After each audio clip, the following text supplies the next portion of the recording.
Hello everyone! Welcome to the studio at the Art Gallery of Hamilton. My name is Nancy Benoy. I am an artist living in Hamilton, Ontario, and I'm an art educator. So lucky me, not only do I get to make art for a living, but I get to show my love of art making to you all.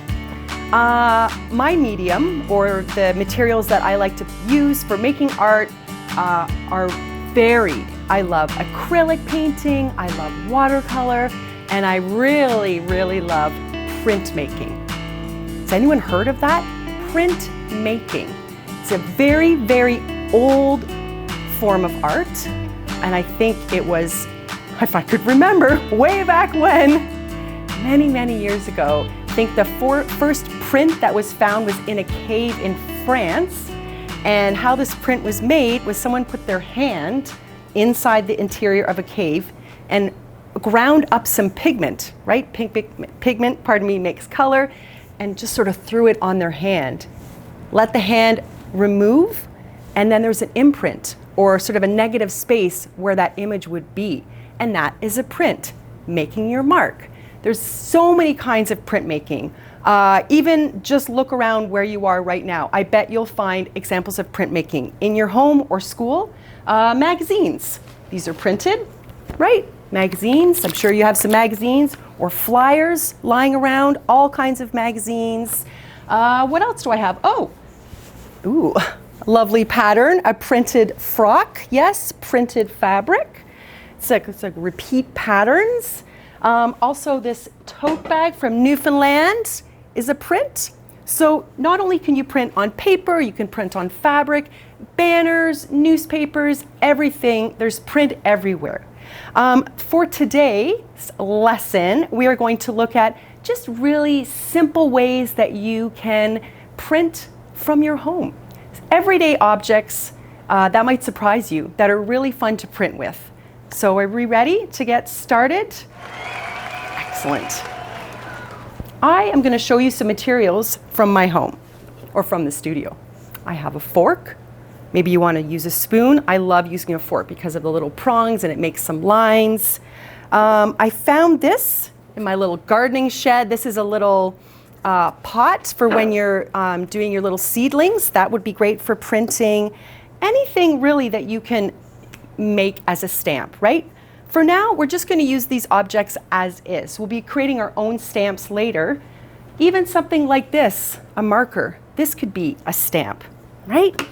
Okay. And in terms of what you're going to use, the paint or material that you're going to use to make your mark, I have a variety of ideas for you. Maybe you have some of these in your home. I have a watercolor little kit here. It's a little praying palette, has some colors on it. Even if you have one of these and there's only one color left, it's a really great way to use up materials, right? Because maybe you won't use this for a painting, but for printing, you just want to do one color. It's perfect for that. So have a little I Spy around your home and school and see what you can find. It's great for leftovers. Something else you might have in your home, if you like to bake, if you watch those baking shows, like I do. They're inspiring. There's food coloring, right? Food coloring this is neon too. How cool is that? Food coloring is really fantastic. I just need to say though that food coloring does stain. It stains, so just be careful. You know, make sure your space is organized for that. Maybe some newspaper down or something, and I have a little apron on, right? So I don't get dirty. So just sort of think about that if you're gonna make a mess, because it's always fun to make a mess, especially when you have important things covered, right? So just a little FYI. So food coloring. So I've just put some food coloring, little drips in here, right, on this palette part. And I'm gonna start with my watercolor. And I'm going to make sure that the surface that I'm going to use has to be big enough for my fork, because I'm gonna put my fork down like this, right? So if it's too small, it's not gonna fit. I wanna make sure I have a nice big space to put that in. And let's just put another drop of this food coloring. This is such a beautiful blue, look at that. You could even add a tiny bit of water to make it lighter, right? It's almost like watercolor. Very cool, I'm glad I found this. I might be inspired to do some baking later. All right, I'm gonna take my tool and I'm just gonna go back and forth like this with my fork. And trial and error, that's what this is all about. Who knows what it's really gonna look like? Oh, it looks awesome. So what I love to do is just do this. Ooh, that's a smudge, but that's okay. You gotta just go with the little things that happen when you make art. Maybe I really like that smudge. And I don't wanna just try this once. So what I'm doing is kind of making a pattern, right? I'm using my fork up and down, and then I'm using it sideways just to see how that's gonna look. You know what this is really great for as well? This is really great for wrapping presents for someone. Imagine getting handmade wrapping paper. How cool is that? Or maybe you want to have an art journal and you have tons of pages to fill up. Just adding some more of that. I was going to call it ink, but it's food dye, which is kind of ink. You could make your art journal and you could try a variety of different things from your home to print and then just sort of insert them, right? See if people can guess what you've used for printing. If I didn't tell you this was a fork, I wonder if you would know it was a fork, right? Just can keep going, right?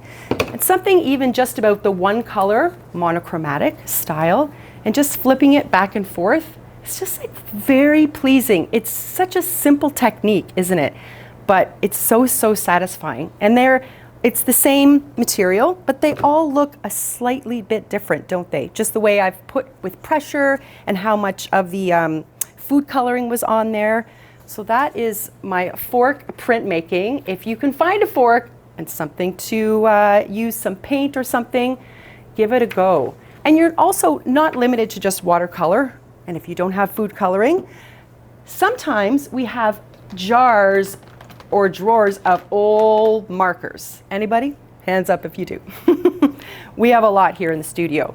So instead of throwing those away, a great way to sort of spark them up or get them working again is to put them in water.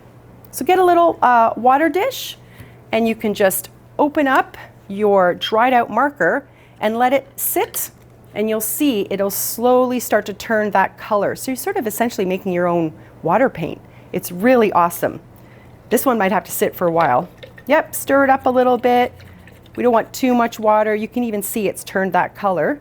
And then you could pour this in somewhere to print. This might be very light, but it's all an experiment, isn't it? And then what I would use is I might use the lid of that marker. I think this might be too light, but that's okay. That's the thing about art, right? Let's give it a try. Oh, nice. Subtle, maybe too subtle for the camera.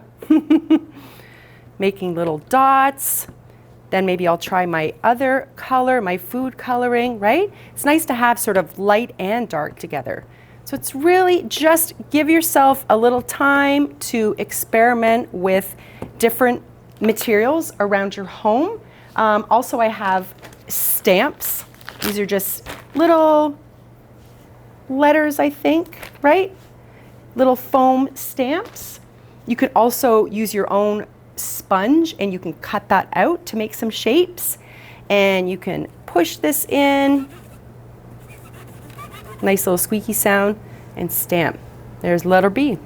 Oh, for my last name, Benoy. There you go. See? Little stamps. And it's fun to just sort of start overlapping and seeing sort of what emerges, right? So what I did here, I did a page of different ideas. So it might not look like anything at the moment. This is my fork. This is a lid of a pen. This was just an eraser on top of a pencil. And this, where these very sort of faint lines are, I used, it was probably an old like credit card or coffee card or business card or one of those things.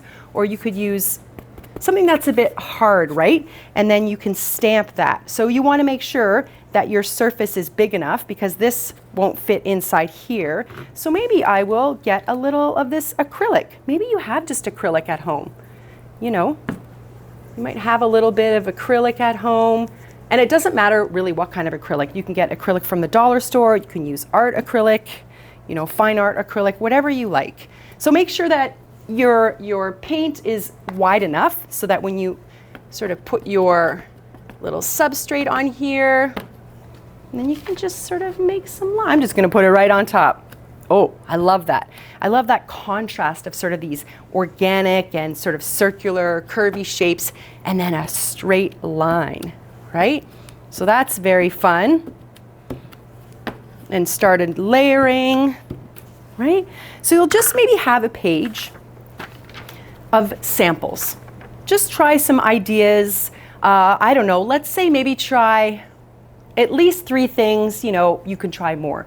3 different objects in your home that you want to stamp and see what that looks like. You could try a couple of different mediums too. You could try acrylic or watercolor or our little food coloring. And then you can think about, what could I make with this? Could I create a picture with this, right? I mean, it's great to have just patterning. There's one with just one. These are very pleasing. Then I added the little circles. So there's repeat patterning and also just playing with color too, right? Playing with my sort of complementary colors. I really like this, by the way. It's very pleasing, right? It's simple, but something about it, I think it's very calming. Then I thought, this reminds me of one of those flowers that you blow, dandelions, right? So I thought, oh, that would be cool, kind of like that dandelion circle idea. And then these, I thought, oh, this would be great for the stem of that. So thinking about putting those together, this might be very faint for you to see, but I've just made this, and I did this monochromatic, which means just one color or tone, just black and white, just because I wanted to see what the marks looked like. So I did this sort of little wildflower garden idea. And then up here, I've got little birds. I just squished some construction paper and made sort of those little M-birds, you know those kind. And so I have just this little idea. So maybe you want to create a picture from the marks that you've made, right? Everyone's going to make different marks. And see if you want to create maybe a landscape or something that is outside of your home, or maybe your garden, or just somewhere that is meaningful to you, maybe somewhere outside your window. Okay, so now it's your turn. Have a look around in your kitchen, in your bathroom. Surprise yourself. Pick something just very random that you think, that's not going to print well. Give it a try. Who would have thought a fork could be so beautiful? Fork is my favorite. Plus it's handy to eat with, but wash it off first. So have a go, try a few ideas, different materials, and then happy creating a little picture of your own. Have fun, everyone.